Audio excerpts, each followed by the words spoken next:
No. Hi everyone, Anthony Fantano here, internet's busiest music nerd. And it's time for an album review. Leonard Cohen, Old Ideas. Leonard Cohen is a singer-songwriter who, like Bob Dylan or Tom Waits, is a top-notch wordsmith. Don't know him?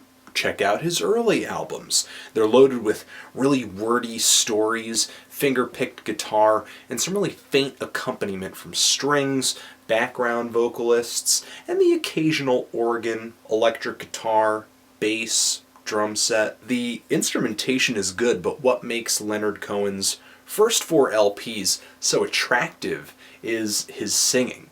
And it's not like he's the greatest singer in the world or anything, especially on his first LP, where there are a lot of points where his voice kind of sounds off-pitch. What makes Leonard's singing so great is that it feels so believable. It feels so real. He really puts the idea of songwriting up there with acting. He has the potential to come off really soothing and hypnotic sometimes, and other times he can deliver his songs with this really riveting conviction that makes me hang on every one of his words. Now, on Leonard's albums, he's had his louder, his more eccentric, his bolder moments, but a great deal of the tracks you're going to run into in his discography are quiet, understated, kind of laced with this romantic, melancholic, theatrical drama. It's a style he's kept up until his old age, especially on this LP, Old Ideas, which is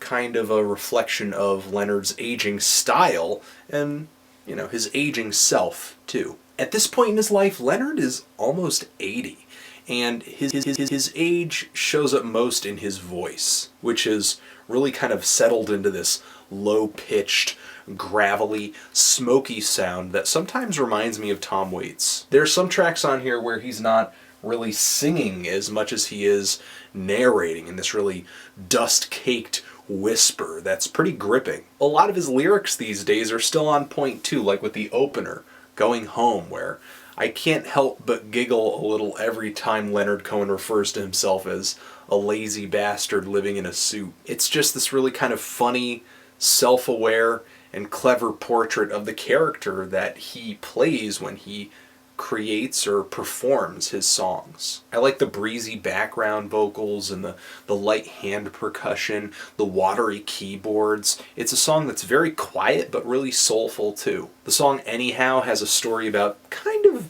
being mistreated or just desiring someone who does not desire you back. And never did too, and this comes out in the lyrics like, I know you never loved me, but could you love me anyway? Or when Leonard kind of begs this person to just hate him less. It's just one funny and desperate appeal after another, and there's kind of a sour comedy to it. And the vocals themselves feel kind of sinful in this song, and the music behind them, slowly paced, this wandering blues tune. But I think the song Crazy to Love You is where Leonard is at his best. Just vocals and guitar. And lyrically, he's kind of struggling with the question of whether or not he should chase after this love that he desires. I can definitely pick out high points of this album easily, but I'm not into a lot of songs here. I'm not into this album overall. And it's mostly because of the sound, the production of these songs. It's an issue that I had with Leonard's last studio LP of new tracks, Dear Heather. So many of the instruments and the effects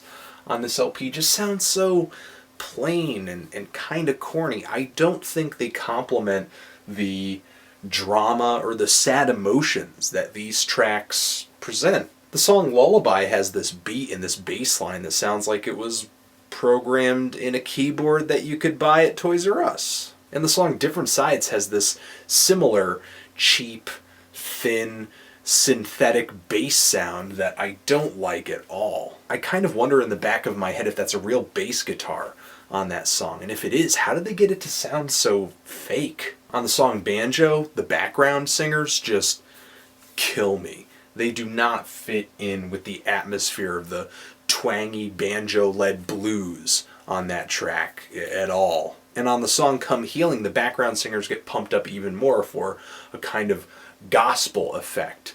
But how much they sing makes it so apparent that Leonard is not on key a lot of the time, because they're trying to harmonize with him and it's just not working. I think he just would have been better off singing that song solo, or just have the background singers merely coloring the background lightly like they were on other tracks. And on the song Darkness, that track just has this really farty electric guitar that sounds like it was plugged directly into the soundboard to record it for that track. And it just sounds so bad. And the slide guitar and the piano on that track too, it's just so cheesy. This album does spare me some of the headaches that I ran into on Dear Heather. The background singers, for the most part, stay in the background, and there are no saxophone solos. But I just cannot get down with the sound of this LP at all. There's some moments here where it's bearable, and I can really get into the song, but for the most part, I'm just too much of a stickler for the way things sound to enjoy this LP. And yeah, I know it's kind of silly and ridiculous to complain about the sound of the instruments on a Leonard Cohen album, since that's not really why people go to Leonard Cohen albums. People come to these albums for the lyrics and the stories, the personality and the voice. I get that, and I think that's the saving grace of this LP. If that's why you come to Cohen's albums, then there's probably no reason you wouldn't enjoy this on some level. That is the good side of this album. I just don't think that side is so good that it fixes the things that I don't enjoy. Because to me, most of this album just sounds plain or just horribly underproduced. So I am just on the fence with this LP, kind of feeling a strong 4 to a light 5 on it. But what do you guys think? Do you love it? Do you hate it? Why? And what should I review next? Anthony Fantano, Leonard Cohen, forever.